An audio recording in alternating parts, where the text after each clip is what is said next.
여러분 반갑습니다. 오늘은 제4장 인지적 특성의 평가에 대해서 살펴보도록 하겠습니다. 4장 인지적 특성의 평가에서는 총 5가지 내용에 대해서 배우게 될 텐데요. 첫 번째는 인지적인 특성이 무엇인지, 즉 인지적 특성의 의미에 대해서 살펴보고요. 두 번째는 인지적 특성의 이론적 기초에 대해서 확인해 보겠습니다.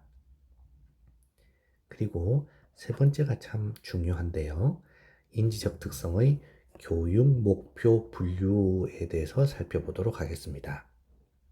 그리고 네 번째는 인지적 특성을 확인하기 위해서, 즉 인지적인 능력을 갖추고 있는지 확인하기 위해서 어떻게 평가 문제를 만들어야 되는지에 대해서 살펴보고, 마지막으로 이런 평가 문항을 만들 때 고려해야 되는 사항들에 대해서 확인해 보겠습니다.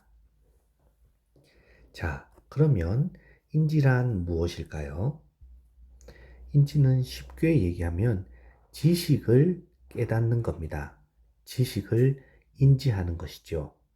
그래서 지각, 기억, 이해, 상상, 추리, 판단과 같은 모든 형태의 정신적인 과정을 포함하는 게 인지적인 것이다 라고 볼 수 있습니다. 이렇게 인지는 크게 지각하는 거, 즉 깨닫는 것이죠. 그리고 기억하는 거, 그리고 생각하는 것, 이런 것들을 의미한다고 볼 수 있죠. 우리 인간은 인지적인 특성, 정의적인 특성, 심동적인 특성을 가지고 있다고 얘기들을 합니다.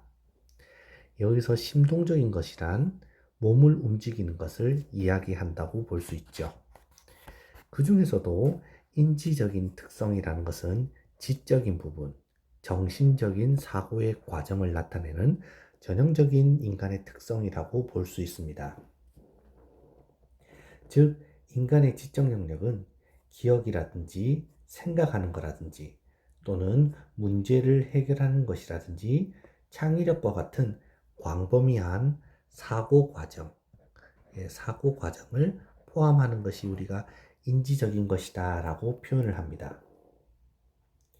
그렇기 때문에 이 인지적인 특성은 인간의 다양한 특성 중에서 지적이고 정신적인 상호 과정, 즉 그런 사고 과정을 나타내는 전형적인 인간의 속성이라고 볼 수 있는 것입니다. 우리가 보통 공부, 학교에서 말하는 공부라고 하는 것은 대부분 이 지적인 능력에 의존하는 것을 알 수 있습니다. 따라서 전통적인 형태의 공부, 즉 전통적인 학교 공부는 이런 인지적인 능력들을 확인하는 것에 치우쳐 있었다는 것이죠. 다시 말하면 지적인 것, 안다는 것을 어떻게 인식하고 있느냐 하는 능력을 확인하는 거라고 볼 수 있습니다. 이런 인지적 특성의 평가는 학생의 인지적인 사고 역량을 평가한다는 점에서 인간의 흥미나 감상이나 가치관, 감정, 신념 등을 평가하는 것과 다소 차이가 있습니다. 인간이 가지고 있는 흥미 또는 정서 또는 감정, 동기, 신념, 그리고 가치관 같은 것들은 지적인 능력으로 확인할 수 있는 것이 아니죠. 그래서 이런 것들을 우리는 정서적이다라고 표현하기도 하고 정의적이다라고 표현하기도 합니다. 이런 것들이 공부에, 즉 학업에 중요한가, 학습에 중요한가 라고 봤을 때 네, 그렇습니다. 이런 부분도 중요합니다 라고 생각할 수 있습니다. 때로 우리는 이런 것들을 목적으로 배우기도 합니다. 예를 들면 사회성 같은 거, 윤리 같은 거, 이런 것들도 우리가 또는 생활 태도 같은 거, 이런 것들도 공부의 목적으로 해서 배우기도 하죠. 이런 것들은 지식적인 측면만 가지고 되는 것은 아니잖아요. 이런 것들을 우리는 정의적인 특성이라 부르는데, 이런 정의적인 특성과 다르게 안다는 거, 지식, 기억한다는 거, 그리고 기억한 걸 산출해낸다는 거, 또는 생각하는 거, 그리고 이 생각한 걸 바탕으로 문제를 해결하는 것, 이런 것들은 모두 인지적인 특성으로 들어온다는 겁니다. 이렇게 인지적인 특성과 정의적인 특성이 다르다고 볼 수 있습니다. 또 하나, 심동적인 특성은 그러면 어떤 것이냐라고 했을 때, 심동적인 능력은 초보적인 기초 동작 같은 것들을 얘기한다고 볼 수 있습니다. 요거죠. 초보적인 기초 동작이나 또는 운동 지각과 관련된 것들도 들 수 있습니다. 또는 신체적 능력이라고 볼 수도 있고 동작적인 의사소통이라고도 볼 수 있습니다. 그래서 명확하게 맞는 것은 아니지만 이렇게 표현할 수도 있습니다. 예를 들어 이렇게 사람이 있다고 보면 이 머리에 해당하는 것은 인지적인 것을 보는 측면이 있는가 하면 이 가슴에 해당하는 것은 정의적인 측면이라고 우리가 볼 수 있고, 그리고 이 다리나 팔과 같은 것들을 우리는 심동적인 능력이다라고 볼 수 있는 겁니다. 그 중에서도 오늘은 이 인지적인 능력에 대해서 살펴보겠다는 것을 의미합니다. 그렇기 때문에 이 인지적인 능력을 어떻게 평가할 것인가, 인지적인 특성을 어떻게 평가할 것인가 하는 것들을 보면 우리가 전통적으로 학교에서 공부를 했던 전통적 학교 학습의 내용들이 많이 반영되는 것을 알 수 있는데, 예를 들면 교과 내용을 기억하거나 교과 내용을 이해하거나 교과 내용을 추론하는 등의 사고 과정을 통해서 획득해야 되는 그런 지적인 학습 목표를 의미하는 거죠. 이런 지적인 학습 목표를 달성하는 여부와 달성한 정도를 측정하는 것이 인지적 특성의 평가다라고 볼 수 있습니다. 그러면 이런 인지적인 능력을 평가하기 위해서 어떠한 우리가 이론들을 살펴보아야 할 것인가 하는 것을 한번 확인해 봅시다. 그것은 인지적인 것을 평가하는 이론이 어디로부터 오는가인데요. 이 인지평가에 대한 이론은 크게 다음과 같은 생각으로부터 출발합니다. 어떤 생각으로부터 출발하냐면, 여기 이제 학생이 있는데요. 이 학생이 공부를 하려고 하는 자기만의 공부 동기가 있겠죠. 그런데 이런 공부 동기가 외부로부터 온다는 생각입니다. 그러면 학생의 공부 동기가 어떤 외부로부터 오느냐라고 했을 때, 첫 번째는 선생님의 특히 수업 또는 수업 방식으로부터 학생의 공부 동기가 생긴다 하는 내용이 있을 수 있습니다. 두 번째는 학생이 소속되어 있는 곳, 다시 말하면 학생이 있는 교실이나 또는 공부할 수 있는 여러 가지 공간들이 있겠죠. 이런 수업 환경들이 학생의 학습 동기에 영향을 미친다라는 것을 생각해 볼 수 있습니다.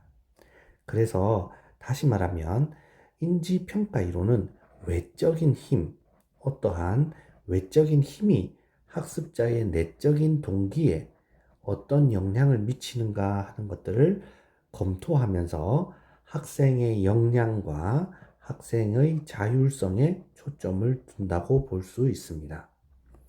그러면 어떤 상황일 때 이 학습자가 공부하려고 하는 내적 동기가 올라가느냐라고 보면 크게 두 가지 상황을 우리가 생각할 수 있는데요. 첫 번째는 공부하기에 적합한 환경에 놓여 있을 때라고 볼 수 있습니다. 공부하기에 적합한 환경에 놓여 있을 때 학생의 공부 동기가 올라간다라고 볼 수 있는 것이죠. 그것은 바로 이것과 관련되는 거라 볼 수 있겠죠. 즉, 수업 환경이 학습자의 공부 동기에 영향을 미친다라는 것이 결국 학생이 공부하기에 적합한 환경이 갖추어지면 내적 동기가 올라간다는 것을 볼 수 있습니다. 두 번째는 인간이 가지고 있는 기본적인 심리 욕구를 충족시키면 공부의 동기가 올라간다는 내용인데요. 인간이 가지고 있는 기본적인 심리 욕구는 다시 세 가지로 나뉘게 됩니다. 그 첫 번째는 자율성이고요. 두 번째는 유능성이고요. 세 번째는 관계성입니다. 자율성이라는 것은 무엇인가 하면 외부의 통제에서 벗어나서 스스로 자기 자신의 행동을 조절하고 결정하고자 하는 욕구를 의미합니다.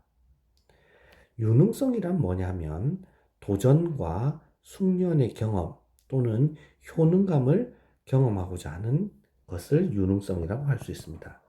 여기서 효능감을 조금 더 설명해야 할 텐데요. 효능감이라는 것은 자기가 어떤 일을 할 때 성공할 수 있을 거라는 기대감을 말합니다. 다시 말하면 학업 효능감이 높다는 것은 나는 이번에 공부해서 높은 성적을 얻을 수 있을 거야. 이런 성공에 대한 기대감을 말하는 것이죠. 또 부모 효능감이다 라고 얘기하면 나는 부모로서 아이를 잘 양육할 수 있을 거야 하는 자녀 양육과 관련된 성공, 그런 기대감을 이야기한다고 볼 수 있습니다. 마지막으로 관계성이라는 것은 뭐냐면 다른 사람과의 관계에서 친밀함을 유지해서 상호 간의 활발한 상호작용을 할 수 있는 능력을 말한다고 볼 수 있죠. 자, 그러면 다시 돌아가면 어떤 학생이 공부를 잘 한다는 것은 어떤 것이냐라고 했을 때, 어떤 것들이 필요하냐고 했을 때, 공부하기에 적합한 환경이 되어 있고, 두 번째, 인간의 기본적인 심리 욕구인 자율성, 유능성, 관계성이 갖추어지면 공부가 잘 된다라는 겁니다. 그럼 이런 공부가 잘 된다라는 것이 결국 무엇이냐? 이 공부가 잘 된다 할 때 이 공부는 무엇이냐고 했을 때 인지적인 측면의 공부가 잘 된다는 것을 말합니다. 자, 처음부터 다시 공부하기에 적합한 환경이 갖춰져 있고 인간의 기본적인 심리 욕구인 세 가지를 달성하게 되면 공부를 하려고 하는 동기가 올라가는데 이때 이 공부를 하려고 하는 동기란 즉 공부란 인지적인 것 다시 말하면 지식, 이해, 평가, 평가 측정은 아니겠네요. 지식, 이해, 적용, 문제 해결 또는 암기, 기억 이런 것들을 잘할 수 있게 되는 동기가 올라간다는 것인데요. 이런 것들이 결국 어디에서 오느냐? 학생의 내부에서 생기는 것이 아니라 학생의 외부에서 생기는 것이다. 이 학생의 외부에서 생기는데 누가 외부냐? 선생님의 수업이나 수업 환경으로부터 이런 외부로부터 이런 동기들이 부여가 된다 하는 것이 인지적인 능력을 평가하기 위한 기초적인 이론입니다. 자, 이 이론의 영향을 받아서 우리가 인지 능력 평가를 한다는 거예요. 인지 평가를 한다는 거예요. 그러면 이러한 이론만 영향을 미쳤겠습니까? 그렇지 않습니다. 이 이론의 영향을 하나 받기도 했는데요. 다시 말하면 인지 이론 평가에 대한 영향을 받기도 했는데요. 정보 처리 이론이라든지 또는 인지 발달 이론에 영향을 받기도 했습니다. 자, 그래서 다시 한번 더 생각해 보자면 우리는 지금 인지가 무엇인지에 대해서 얘기하고 있는 중이고 이 인지적인 특성이 어떠한 이론의 영향을 받았는가를 보는 것인데요. 첫 번째 우리가 살펴봤던 게 인지평가 이론이었죠. 그것은 인간의 내적인 동기는 외부로부터 온다라고 얘기를 했고 이 외부라는 것이 선생님의 수업도 될 수 있고 또는 인간의 어떤 욕망들도 될 수 있다고 얘기를 했습니다. 욕구와 관련된 것이라고도 얘기했다고 볼 수 있죠. 두 번째 우리가 이제 살펴보아야 될 이론은 정보처리 이론입니다. 정보처리 이론이라는 것은 인간의 사고 과정이 컴퓨터의 정보처리 과정과 유사하다라는 입장인데요. 다시 말하면 입력 장치가 있고 그다음 연산 장치나 또는 기억 장치가 있고 그리고 출력 장치가 있다라고 이야기하는 것과 동일합니다.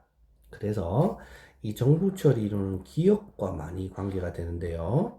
이 기억과 관련해서 작동 기억 또는 단기 기억 또는 장기 기억 이런 이야기들이 많이 회자됩니다. 또 감각 기억이라는 것도 있죠. 정보 처리 이론에 가서 조금 더 자세하게 이 부분은 여러분들이 나중에 배우시고요. 이 부분은 교육공학에서 꼭 등장하는 내용입니다.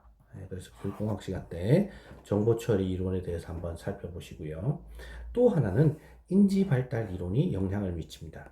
인간은 물리적인 환경과 사회적인 환경의 결합에 따라서 성숙을 해 가는데, 이때의 성숙은 인지가 성숙해 간다라는 입장이죠.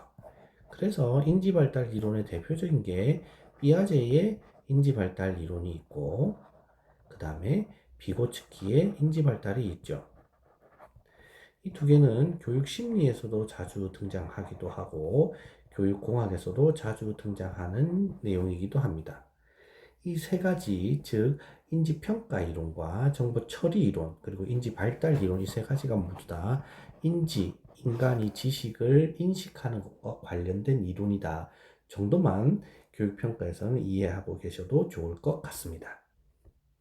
이제 우리는 세 번째, 인지적 특성의 교육 목표 분류를 살펴보아야 합니다. 자, 여기서 우리는 조금 내용을 쉽게 하기 위해서 제목을 한번 잘 살펴보죠. 블룸이라는 것은 사람 이름입니다. 그러니까 블룸이라는 것이 교육 목표가 분류가 된다라고 이야기를 한 것이죠. 이 블룸이라는 분의 이름은 아주 중요하기 때문에 여러분들이 꼭 기억을 해 두시고 계셔야 합니다. 블룸은 교육 목표가 여러 가지 층으로 분류가 된다라고 표현을 했는데요. 그러면 제 1층은 어떻게 되느냐? 1층이란 말은 없지만 제가 여러분들이 이해를 돕기 위해서 1층이라고 표현해 보겠습니다. 또는 최상위층이라고 해보죠. 1층은 교육 목표란 인지적인 목표, 그리고 정의적인 목표, 그리고 심동적인 목표로 나누어진다라고 할 수 있습니다. 목표가 이렇게 나누어지니까 교육의 평가도 역시 이것과 관련된 평가로 나누어지겠지요. 왜 그런고 하면 평가라는 것은 목표를 달성했느냐 아니냐를 확인하는 과정을 평가라고 볼 수 있기 때문에 목표의 달성 여부를 확인하는 것이 평가이므로 결국 목표와 평가는 같다고 보아야 할 것입니다.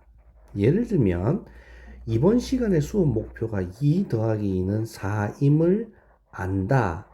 이것이 수업 목표였다면 이것의 평가는 어떻게 하면 되겠죠? 학생들이 2 더하기 2는 4임을 알고 있는가 또는 알게 되었는가, 이렇게 되는 것이 평가의 기술이라고 볼 수 있겠죠. 기술이란 말은 쓰는 것을 말해요, 여기서.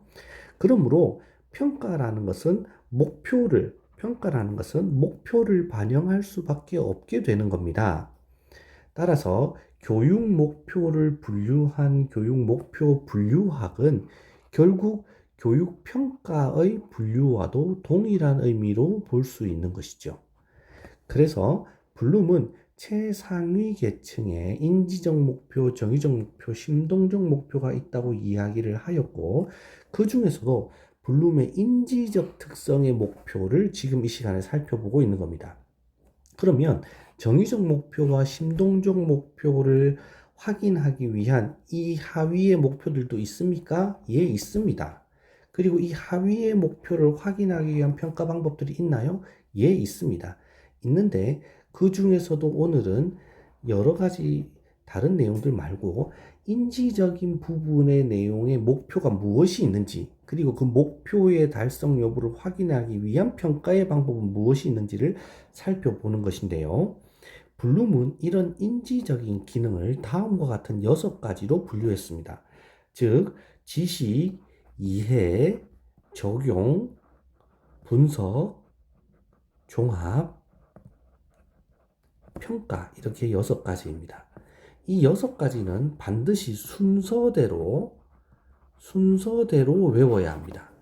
이거 6가지는 과거에도 임용고사에 아주 자주 등장했고 앞으로도 등장할 확률이 매우 높기 때문에 여러분들이 이걸 꼭 외워둬야 됩니다. 그러면 최상위층 1층에는 인지적인 목표, 정의적인 목표, 심동적인 목표로 나누어진다면 그 밑에 있는 하위 2층에는 다시 이 인지적인 목표가 이런 6가지로 분류가 된다는 것을 말합니다. 자, 그래서 마치 가지치기처럼 이렇게 되어 있다가 또 이렇게 가지치기처럼 분류가 된다. 뭐가 분류가 된다고요? 교육 목표가 분류가 되기 때문에 그것을 블룸의 교육 목표 분류하기다 또는 블룸의 교육 목표 분류다라고 보는 것이죠. 그래서 우리 교재에도 보면 111쪽부터 쭉 등장하는 것이 인지적인 특성의 교육 목표 분류다라고 볼 수 있는 것입니다. 그리고 5장에 가면 정의적 특성의 평가가 드디어 등장을 하게 되고요. 그리고 6장에 가면 과정 중심 평가가 등장하게 되는데 그 과정 중심 평가가 100% 일치하는 것은 아닙니다만 심동적 목표와 연결이 된다고 보면 됩니다. 자, 다시 말해서 우리 교재의 4장이 인지적인 목표와 연결이 되고 우리 교재의 5장이 정의적인 목표와 연결되고 우리 교재의 6장이 심동적인 목표와 연결이 된다고 볼 수 있는 것이죠. 그러면 이 4, 5, 6장의 각각의 위계가 어떻게 되느냐 보면 인지적인 목표는 정의적인 목표는 이런 거예요. 심동적인 목표는 이런 거예요. 라고 이야기를 하고 그것을 이렇게 평가하면 돼요. 라고 이야기를 하고 그것을 평가하기 위한 문항은 이렇게 제작하면 돼요. 라고 되어 있습니다. 다시 4장, 5장, 6장은 교육 목표를 심동, 정의, 인지, 정의, 심동으로 나누었는데 4장은 그 중에서도 인지적인 목표 6가지가 등장을 하고 5장은 정의적인 목표, 6장은 심동적인 목표가 사실은 등장을 하는데 6장은 심동적이라고 표현하지 않고 과정 중심 평가다라고 되어 있습니다. 그러니까 과정 중심 평가가 심동적인 평가와 100% 같은 것은 아닌데 과정 중심 평가에서 심동적 목표를 일부 포함해서 설명이 되어 있는 것이죠. 그리고 4장, 5장, 6장 각각 인지적인 목표란, 정의적인 목표란, 심동적인 목표란 무엇입니다 라고 설명하고 있고 그것을 이렇게 평가할 수 있습니다. 이런 평가 방법으로 평가할 수 있습니다 라고 설명을 하고 그 평가를 하기 위한 문항은 이렇게 만들면 됩니다 라고 소개가 되어 있는 것이죠. 자, 그러면 제가 아까 인지적인 목표란 지식, 이해, 적용, 분석, 종합, 평가의 6가지로 되어 있습니다 라고 블룸이 그렇게 주장했다고 얘기를 했죠.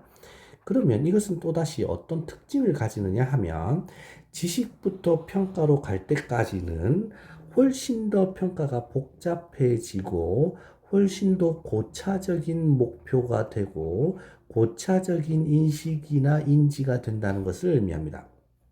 반대로 평가에서 지식으로 내려올수록 단순한 것이 되고 좀 더 저차원적인 그런 목표, 그런 인지가 된다는 것을 이야기할 수 있습니다.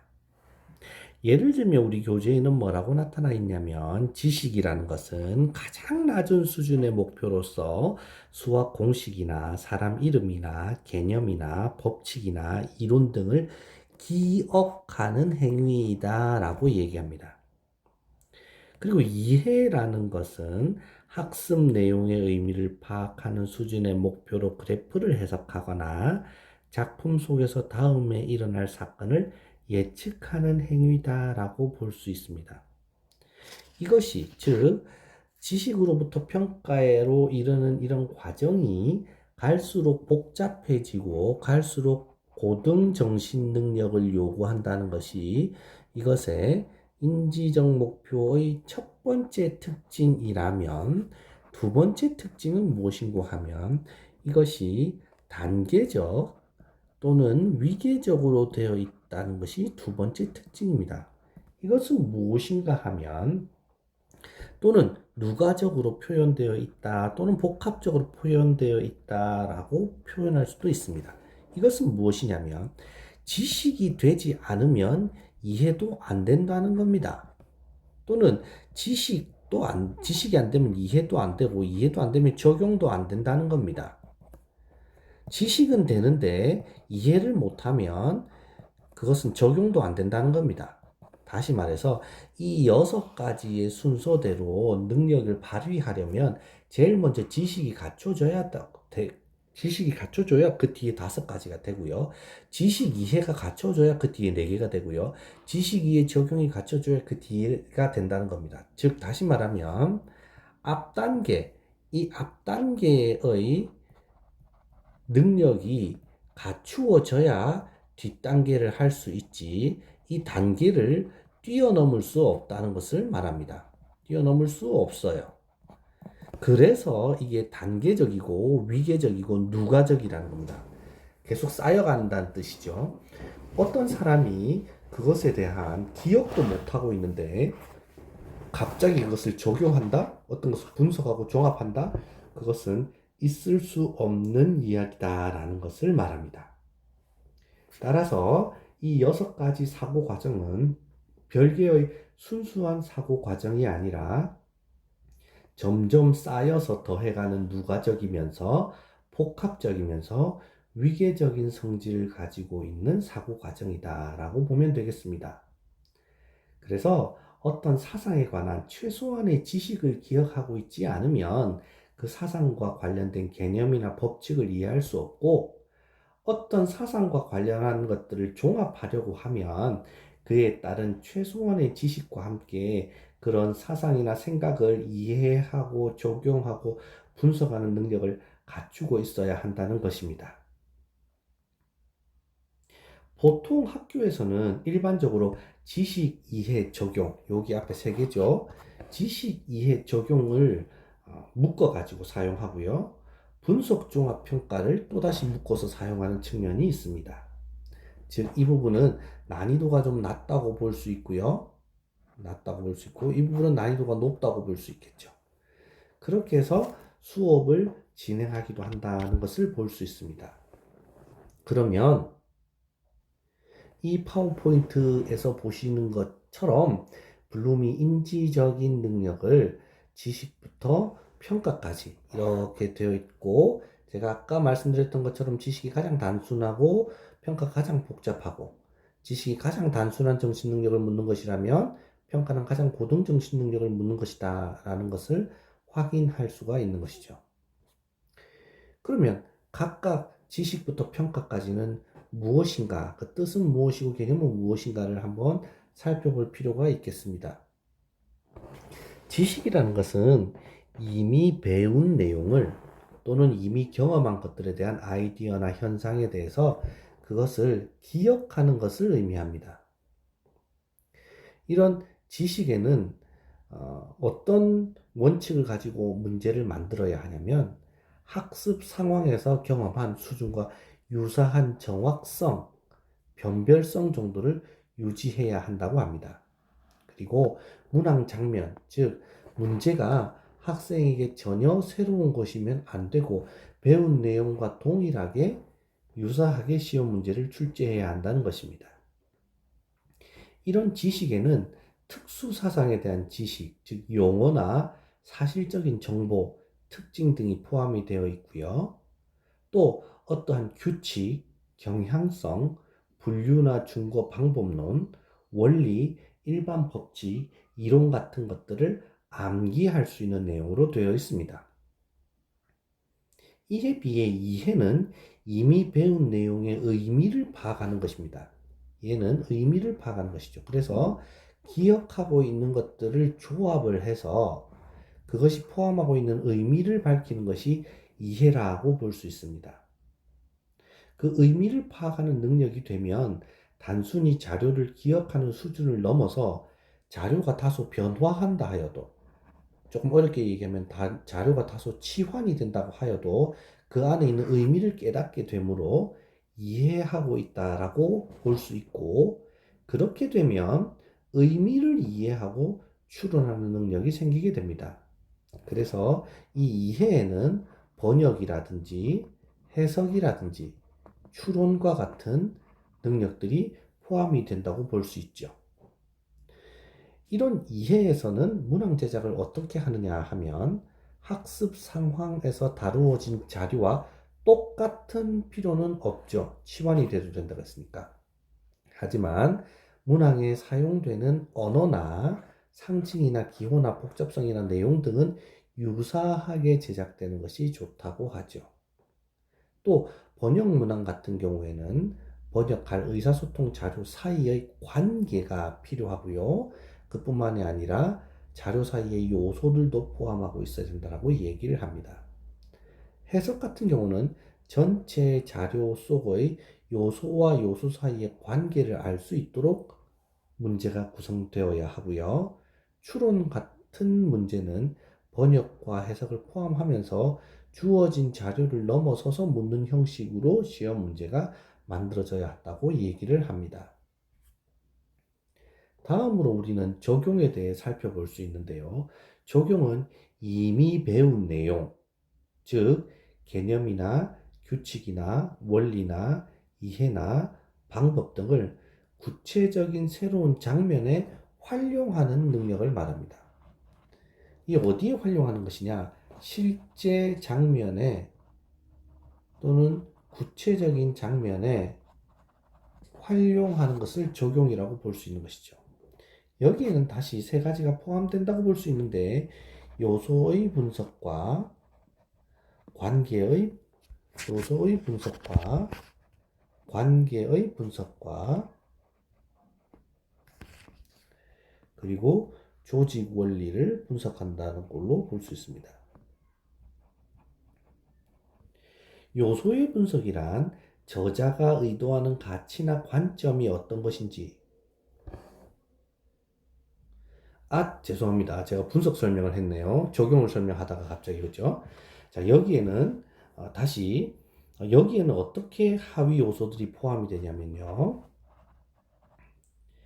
여기에는 학습된 자료를 새로운 구체적인 사태에 적용하는 것들을 볼 수 있고요. 두 번째는 이론에 관련해서 새로운 지식을 적용하는 것으로 볼 수 있습니다.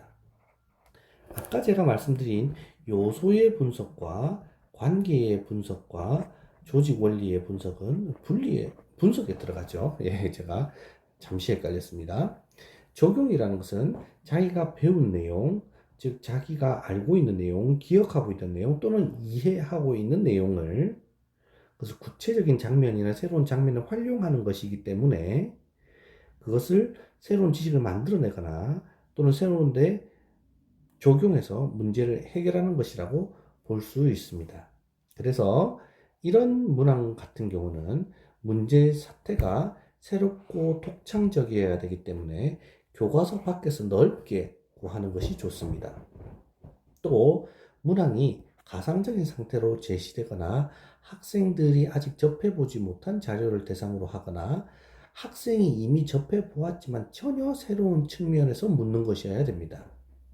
그러나 새로운 문장만을 만들겠다는 목적으로 집착을 하면 너무 비현실적이거나 괴상한 것이 되니까 그러지 말고 실제 배운 내용이 적용될 수 있는 파트를 만드는 것이 좋다라고 얘기를 합니다. 그 다음 분석은 뭐냐면 조직이나 구조 및 구성 요소에 여기는 상호 관계를 파악하는 겁니다. 관계가 있냐 없냐, 관계가 높냐 낮냐 하는 것을 이야기한다고 볼 수 있죠. 그래서 조직이나 구조, 이때 조직이나 구조는 지식의 조직, 지식의 구조를 말하겠죠. 그것이 어떤 관계를 맺고 있느냐, 이 지식과 지식 간에, 지식 내용 간에 어떠한 상호 관계를 맺고 있는지를 이해하기 위해서, 이것을 위해서 주어진 자료를 분석해내는 능력을 말한다고 볼 수 있습니다. 그래서 여기에서는 요소의 분석, 관계의 분석, 조직 원리의 분석 등이 들어가는데 요소의 분석이란 저자가 의도하는 가치나 관점이 어떤 요소로 되어 있는가 하는 것이고 관계의 분석이란 원인과 결과가 어떻게 되느냐 하는 것 또는 논리적인 관계가 어떻게 되느냐 하는 것들을 살펴보는 것이죠. 그리고 조직 원리의 분석이라는 것은 체계적으로 배열이 되어 있는가 또는 체계적인 구조를 가지고 있는가 하는 것들을 살펴보는 게 분석이라고 할 수 있습니다. 그 다음 이제 종합으로 들어가면 종합이란 무엇인가 놓고 보면 비교적 새롭고 독창적인 형태나 비교적 새롭고 독창적인 원리나 관계나 구조 같은 것들을 만들기 위해서 주어진 자료의 내용이나 요소를 정리하는 것뿐만이 아니라 조직하는 능력을 말합니다. 새롭게 조직하는 것들을 말한다고 볼 수 있죠. 여기에서는 독특한 의사전달 내용을 만들어내거나 계획이나 조작 절차를 만들어내거나 추상적인 관계를 도출한다고도 볼 수 있습니다. 그럼 여기서 종합문항의 제작 원칙은 문항 사태가 확산적인 사고를 요구해야 되고요. 가설의 형성과 검증이 이루어져야 됩니다. 또 논리성이 갖추어져야 되겠죠. 그리고 평가 상황, 평가 과제는 수업에서 접하지 않은 새로운 것이 좋습니다. 나아가서 학생이 스스로의 힘으로 해결 가능한 것이면 더더욱 좋겠지요. 과제를 해결할 때 학생들은 필요에 따라서 활용할 다양한 자료를 동원할 수 있어야 합니다. 다음으로 평가를 한번 살펴보겠습니다. 평가는 어떤 특정한 목적과 의도를 근거로 해서 아이디어나 작품이나 해결책이나 방법이나 자료 등의 가치를 판단하는 능력이라고 볼 수 있습니다. 이 평가에는 내적 기준에 의한 평가, 잠시만요. 다시 한번 써보겠습니다. 내적 기준에 의한 평가가 있을 수 있고, 반대로 외적 기준에 의한 평가가 있을 수도 있습니다. 그럼 내적 기준에 의한 평가 또는 내적 기준에 의한 판단이란 무엇인가 하면 의사소통의 정확성이나 일관성에 의해서 판단되는 능력입니다. 이에 반해 외적 기준에 의한 판단은 설정된 기준에 비추어서 자료나 사물이나 정책 등을 판단하는 능력이라고 볼 수 있겠죠. 평가를 위한 문항 제작 원칙은 개인적이고 사회적이고 국가적인 문제에 부딪혔을 때 개인이 신속하고 정확하게 가치 판단을 내릴 수 있는, 여기서 이게 중요하죠. 가치 판단을 내릴 수 있는 그런 기준에 대한 문항이 있어야 합니다. 그래서 결국 이 지식이의 종합 분석, 지식이의 분석 종합 평가 이것 중에서 평가라는 것은 무엇을 확인하기 위한 것이냐면 각 사람이 자기가 가지고 있는 의견, 가치, 정서, 주장 같은 이런 것들이 작용을 해서 평가력을 구성한다라고 볼 수도 있습니다. 그렇기 때문에 평가는 좀 더 종합적이라고도 볼 수 있는 것이죠. 이제 우리 교재에서 살펴보시면 115쪽부터 쭉 등장해서 100 몇 쪽까지일까요? 128쪽까지 또는 뭐 거기까지 각각 교육 목표 분류의 지식 유형과 그에 따른 시험 문제, 즉 문항 제작의 예시들이 많이 등장해 있습니다. 여러분들 꼭 교재를 안 가지고 계시면 이 부분은 꼭 교재를 꼭 참고해서 어떻게 하면 인지적인 목표의 내용들을 문제를 만들 수 있는지 하는 내용들을 한번 꼭 살펴보시면 좋겠습니다. 혹시 교재가 없는 분들은 파워포인트의 내용들을 보시면서 사실적인 지식, 개념적인 지식, 절차적인 지식, 메타적인 지식도 어떻게 평가 문항들을 만들어 나가고 있는지도 한번 살펴보시면 도움이 되실 거라는 생각이 듭니다. 자, 그 다음에 이제 평가 도구를 어떻게 개발할 것인가 하는 것으로 한번 넘어가 보겠습니다. 여기에서는 여러분들이 기억해야 되는 것이 이원 분류표라고 하기도 하고요. 또는 이원 목적 분류표라고 하기도 하고요. 또는 이원 목표 분류하기라고도 하는데 이것을 좀 잘 기억해 두셨으면 좋겠고요. 뭐 같은 겁니다, 거의. 이걸 좀 잘 기억해 주셨으면 좋겠고 또 하나 평가 도구의 기본 원리 이게 평가 도구의 기본 원리죠. 평가 도구를 만들 때 기본 원리 등을 좀 잘 기억해 두시는 게 좋겠다는 생각이 듭니다. 자, 그러면 평가 도구를 개발할 때 기본 원리는 어떻게 되느냐? 첫 번째는 성취 기준.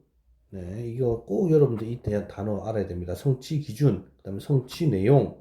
이런 단어들은 나중에 여러분들이 임용고사를 칠 때, 특히 중등 임용고사 칠 때 이런 단어들이 계속 등장할 것이기 때문에 성취 기준과 성취 내용 또는 성취 수준이라고 합니다. 성취 기준과 성취 수준. 그 다음에 이것에 적합한 행동 특성, 요거에 부합하는 문항을 만들어야 된다라는 것들을 기억해 주셔야 됩니다. 그럼 이때 성취 기준과 성취 수준이 뭐냐? 이게 좀 100% 똑같진 않지만 이게 그냥 수업 목표다라고 생각하면 됩니다. 도달해야 되는 성취 기준, 즉 준거이기 때문에 도달해야 되는 기준이 어딜까요? 학습 목표죠, 결국. 그래서 성취 기준과 성취 수준에 따라서 학생의 행동 특성이 부합하는지, 다시 말하면 성취 기준과 성취 수준이 학생의 행동 특성과 과연 얼마나 일치하느냐, 부합하느냐죠. 일치하느냐, 부합하느냐. 이 부는 아니다고, 그죠? 합은 맞다죠.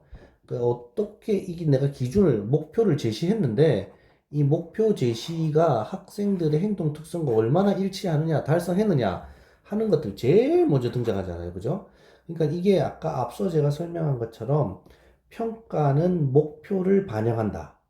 즉, 목표와 평가는 같다라고 얘기한 것이 있었죠. 목표와 평가는 같다라고 얘기했죠. 그것을 이렇게 어렵게 써놓은 겁니다. 첫째와 같이. 목표가 성취 기준, 성취 수준이라는 말로 대체할 수 있기 때문에 이런 성취 기준과 성취 내용이 학생의 행동 특성, 즉 학생의 수업 결과와 얼마나 일치하느냐, 부합하느냐 하는 것들을 문항으로 출제해야 된다는 것이 첫 번째 등장하죠. 두 번째는 학기 단위 성취 수준, 기술 내용, 이 기술은 쓰는 거죠. 디스크립티브 방금 영어로 하면. 예. 이런 기술 내용을 토대로 성취도, 학생의 성취도를 분별할 수 있는 문항을 구별해야겠죠. 변별이 분별하는 거죠. 네. 세 번째는 교사가 수업에서 가르친 성취 기준. 이게 수업이 이루어진 성취 기준이죠. 이걸 교육과정에서 뭐라고 하죠? 예, 구현된 교육과정. 이렇게 얘기하기도 하죠. 실천된 교육과정. 이렇게 얘기하기도 하죠. 교사가 수업에서 가르친 성취 기준에서 제시하고 있는 내용의 범위와 수준을 반영해서 성취 정도를 측정해야 하기 때문에 수업한 내용의 수업한 활동에 대해서 문항을 개발할 필요가 있다라고 얘기를 했고요. 성취평가제는 학생이 얼마나 도달했느냐의 여부를 따지는 거니까 학생이 무엇을 알고 있고 뭘 할 수 있고 하는 것들을 구체적으로 학생의 학습 향상에 필요한 정보를 제공하기 위해서 하는 것이 좋기 때문에 단순히 암기 문제 출제, 즉 지식적인 것을 암기하는 것들에 대한 출제는 지양하고 어느 쪽이 좋다고요? 예, 최소한 종합이나 평가나 뭐 이런 것들, 적용이나 이런 것들을 묻는 시험 문제가 좋다는 것을 이야기합니다. 그 다음, 단지 변별도를 높이기 위해서 중요하지 않은 주변 내용과 관련된 문항을 출제하지 말라는 겁니다. 인위적으로 배점을 소수점까지 해가지고 꼭 1등부터 말등까지를 꼭 이렇게 줄 세울 필요는 없다 하는 게 우리 평가도구 개발의 원리라고 볼 수 있겠죠. 자, 그럼 평가도구는 어떻게 만드느냐 보면 출제 계획과 뭐 이런 문항 정보표를 이제 작성을 하겠죠. 그때 보면 여기도 이제 보면 성취 기준이 계속해서 등장을 하죠. 성취 기준. 그다음에 난이도도 좀 고려하고 배점 계획도 좀 수립하겠죠. 그래서 문항 정보표가 작성이 됩니다. 그 다음에 이제 평가 도구를 제작하죠. 그러니까 시험 문제를 만든다는 뜻입니다. 그리고 나서 평가 도구를 시험지를 검토를 하고 시험을 치르게 되겠죠. 이런 형태로 평가 도구가 개발된다는 것을 보시면 되겠고요. 지금 이제 여러분들이 보시는 이 화면은 나이스 화면입니다. 교육행정정보 시스템인데요. National Educational Information System이라고 해서 나이스에 탑재가 되는 서답형 문항 정보에 대한 겁니다. 그래서 이제 문항을 넣고 성취 기준이 뭔지를 넣고 난이도 넣고 배점 넣고 정답 넣고 이렇게 해서 나이스 상에서 이렇게 이제 보여지는 서답형 문항 정보에 대한 것들 있다고 보시면 되겠고요. 그 다음에 이제 이거는 문항 정보표 실제인데 이거는 이제 별로 뭐 어떻게 봐야 될까요? 이거 크게 뭐 중요하지는 않은 것 같습니다. 다만 이제 한 가지 주의하실 점은 여러분들 여기 보면 이게 이제 성취 기준에 해당하는 번호거든요. 이런 번호들 이거 12영이죠. 12영이면 이제 12학년이면 고등학교 1학년이 되겠네요. 고 1, 2, 3이 10, 11, 12학년이니까요. 원래 높은 학년과를 이제 기록하게 돼 있거든요.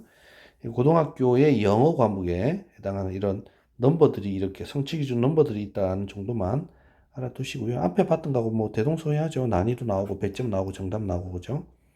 그런 것들이 있다 정도만 알아두시면 될 것 같습니다. 끝으로 이제 인지적인 특성을 평가할 때 그런 평가 문항을 만들 때 어떤 점을 고려해야 되는가 하는 내용인데요.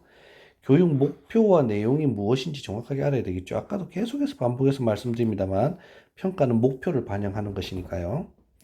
그 다음에 문항의 타당도가 먼저 확보가 돼야 됩니다. 난이도보다는.